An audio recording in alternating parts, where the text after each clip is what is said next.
Tratamos. Lo intentamos. Entonces todos sí. Sí. Bueno, es que sí son diferentes las perspectivas. Para estos temas, y por eso lo pregunté, para la gente que estudia ciencia política, son básicos estos temas, es columna vertebral. Nosotros, en nuestra formación jurídica, por cierto, ¿alguien de aquí toma clases conmigo? No, maestro. No, sí, está más jovencito que nosotros. Maestro, ¿no hay problema en que pueda grabar la clase? No. Muchas gracias. ¿No ninguno? No. No, bueno, tampoco tengo una. Ya tenemos años dando clases. A lo mejor alguno ya le tocó ahí dar clases. Bueno, el punto es, estos temas son, digamos, columna vertebral en la formación de alguien que está estudiando ciencia política, alguien que está estudiando sociología, incluso también en algunos aspectos alguien que estudia filosofía, pero si se enfoca en la parte de filosofía política. Desde el derecho no hemos abordado tanto esto, y por eso este diplomado en lo particular, y lo que les decía la doctora Núñez Carpizo, precisamente ahí germinó la idea de configurar un diplomado de estas características. Es decir, a prima facie, si nosotros vemos el contenido de este diplomado, pareciera ser que hubiera sido más propicio en la Facultad de Ciencias Políticas que en la Facultad de Derecho. Y precisamente ese era el objetivo. En mi vida académica, en mi vida profesional, he transitado en esos dos mundos, en el mundo del derecho y en el mundo de la ciencia política, y ahí uno empieza a observar desde alumno, después como profesor, la necesidad de que pueda haber esta situación de interacción entre los dos espacios del conocimiento. Desde la perspectiva jurídica, yo aquí estudié en la Facultad de Derecho, la licenciatura y la maestría también. Aquí históricamente había una visión desde la ciencia del derecho, es decir, desde la ortodoxia normativa. Había un proceso de enseñanza-aprendizaje muy del positivismo decimonónico, muy neopositivista. Para ponerlo en su justa dimensión, eran más kelsenianos que Kelsen. Entonces, eso a lo que nos llevaba era una formación jurídica muy rígida, muy dura. Esa formación rígida y dura lo que provocó es que a la hora en que nosotros tratáramos de interiorizar al derecho, interiorizar la norma, el conjunto, la configuración normativa, los diseños institucionales, los íbamos a ver de manera muy cuadrada. Una crítica fundamental que nos hacen a los abogados, y no aquí en la UNAM, sino a los abogados en general, es que somos cuadrados. Que cuando nosotros queremos dar una respuesta, la respuesta que damos es la que dice en la ley. Cuando nosotros queremos decir, si escuchamos a alguien que dice, es que ese es un asesinato, inmediatamente volteamos, lo corregimos, no, es homicidio. ¿Sí? Porque es lo que establece el Código Penal.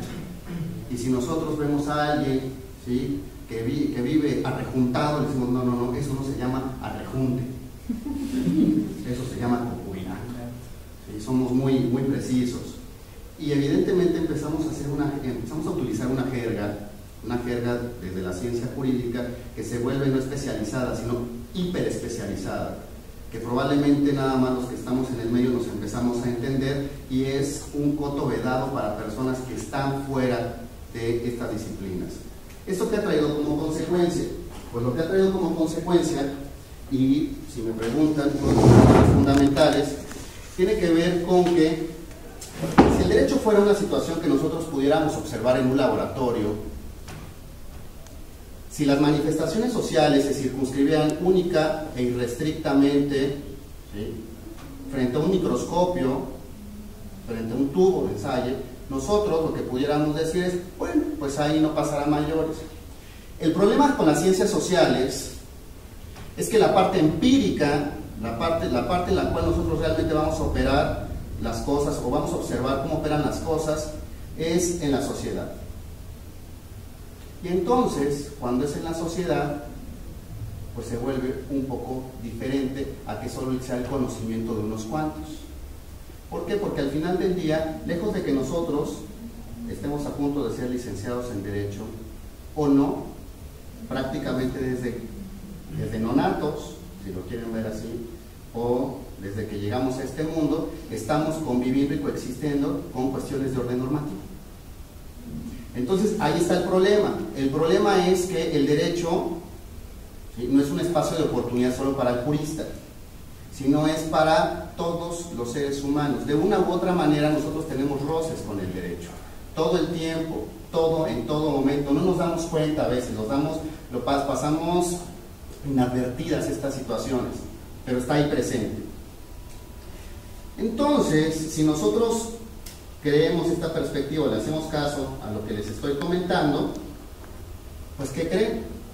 Que en otras disciplinas sociales, como por ejemplo la ciencia política o la sociología, en muchas de las ocasiones parece ser que también que hay un rompimiento, parece ser que hay un distanciamiento entre una disciplina y la otra. El objetivo fundamental de este diplomado es que existe una conexión permanente. Es que a ustedes les quede claro que hay un conjunto de vasos comunicantes entre el derecho y la sociología, entre el derecho y la política, entre el derecho y el poder, que no hay manera de hacerlos a un lado. Y no solo no hay manera de hacernos a un lado, sino no pudiéramos entender su real contexto, no pudiéramos entender las dimensiones, los alcances de una pauta normativa, si no es a la luz de que hay otro tipo de explicaciones más allá de lo jurídico. No quiere decir que la explicación jurídica, y por favor que no se entienda en estos términos, y menos empezando el diplomado o este módulo, que la respuesta jurídica no sirve, o que la respuesta jurídica, ¿sí?, es como por ahí de la octava o la novena respuesta. No, lo que les estoy diciendo es que la respuesta jurídica para un fenómeno concreto es una posible respuesta, pero no la única. Que para que nosotros podamos observar las cosas de manera integral, tenemos que allegarnos de otro tipo de respuestas. Si nosotros creemos que el Estado simplemente es un ente jurídico susceptible o centro de imputación de derechos y obligaciones, vamos a tener problemas para entender otras cosas. Si nosotros creemos que dentro de la sociedad solo hay actos jurídicos todo el tiempo, vamos a quedar un poco sesgados de las cosas. ¿Por qué? Porque detrás de eso también hay, por ejemplo, en términos políticos, un conjunto de intereses. Hay un conjunto de deseos, pasiones, filias, parafilias, etcétera, etcétera, etcétera. Y eso es lo que nos hace entonces realmente observar, por ejemplo, fíjense cómo nos puede servir este tipo de análisis político. Si nosotros vemos que estas 11 reformas constitucionales que se acaban de dar prácticamente de 2012 a lo que llevamos de 2014, si nosotros solo le hacemos caso, o si nosotros solo queremos ver con los anteojos de había cierta situación en el país que merecía reformas constitucionales, si nosotros no tratamos de buscar el porqué de esas reformas constitucionales, y si nosotros no tratamos de observar cuáles van a ser las consecuencias de esas reformas constitucionales, otra vez, insisto, será una visión sesgada. Hay intereses económicos, ¿sí?, hay intereses de clase, intereses de partido, intereses de sectores, monopolios, grupos de interés, etcétera, etcétera, etcétera, que está detrás de eso. Bajo esta consideración, entonces, por ejemplo, si ustedes empiezan a ver cada uno de los módulos que van a llevar en su diplomado, van a ver que empezaron por el Estado, vamos después con poder y derecho, después van a ver representación política, van a ver partidos políticos, van a ver sistemas electorales, van a ver una serie de temas que en medio de todo eso, ¿sí?, está este vínculo que no podemos separar entre poder y derecho. Cuando se metan a fondo, por ejemplo, en sistemas electorales, vamos a ver que no solo es la repartición de curules o de escaños, sino tiene que ver con fórmulas de manipulación de la representación política.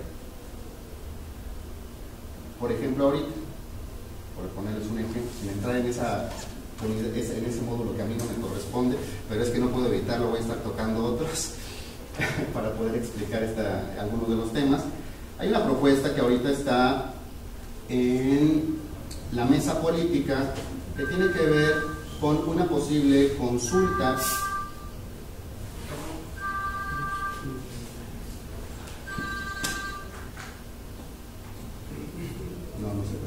tuvieran la gentileza de ponerle silencio, se los agradecería muchísimo. Ahorita hay una propuesta en la mesa del Partido Revolucionario Institucional que quiere someter la consulta, obviamente un nuevo instrumento dentro de nuestro ordenamiento jurídico, al menos en términos de las constitucionales, federales, o apenas prácticamente está recién nacida, que tiene que ver con que el Partido Revolucionario Institucional quiere reducir los diputados de representación proporcional de 200 a 100. Si prima facie yo saliera aquí con un micrófono, si yo saliera con un micrófono y le preguntara a todas las personas que pasan por ahí por el Paseo de la Salmonela o por alguno de estos lugares, ahí por afuera del Metro Popilco, de Ciudad Universitaria, yo les empezara a preguntar, oigan, ¿ustedes creen que esté bien que reduzcan de 200 a 100 diputados los de representación proporcional? O no, mejor no tan complejo, de 500 a 400 diputados independientemente del sistema. Les puedo asegurar que más del 90% de los encuestados me van a decir que sí, qué bueno que se reduce. Es más, si pudieran más, mejor. Eso les contestaría. Y no tengo una bolita mágica, no soy Madame Sassouka, ni nada de esas cosas, no soy vidente y psicoanalista, no, nada de esas cosas. Pero es una percepción muy que está a flor de piel en la ciudadanía. Cuando nosotros les decimos, oye, vas aquí, ¿por qué? Porque pareciera ser que es como sinónimo de, pues vamos a dejar de estar manteniendo una bola de bolsones, vamos a estar dejando de darles dinero a una bola de corruptos. Empiezan en las mentes en la mente del ciudadano, empieza a hacer esto. Evidentemente, no sin razón, no estoy diciendo que esta percepción no tenga algo de razón o no tenga un porqué de que la gente pudiera responder ante esta consulta en este sentido. Pero si nosotros ya nos empezamos a meter en el meollo, como dirían, en la minucia de los sistemas electorales, ya no es una respuesta de sí, que bueno, que